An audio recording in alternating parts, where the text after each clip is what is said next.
All right, guys, quick little update. Getting ready to pull this one out.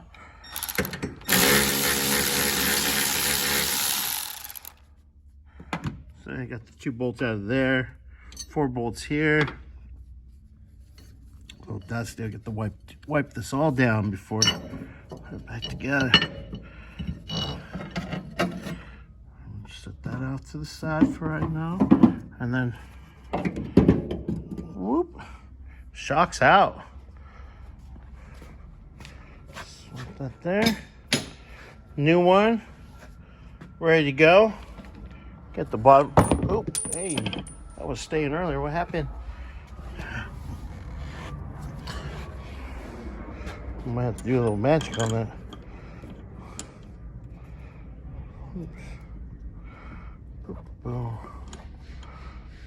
Throw like a tiny little piece of tape on that.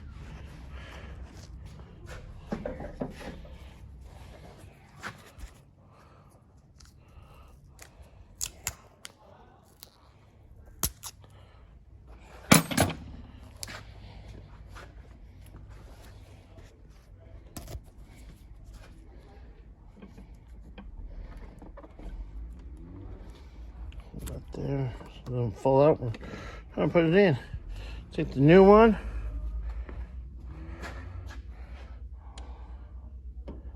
Slide that in. Oops.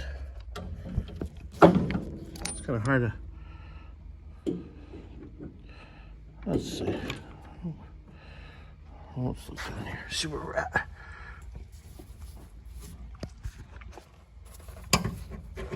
Oh, it's sitting right in place. So I'll go down a little bit. Once I put the plate on, I can pull the other side out. Just a moment. Thought I'd just show you guys a quickie little update here. Do a little wipe down, get everything bolted in. All right, guys. Check you guys in a minute.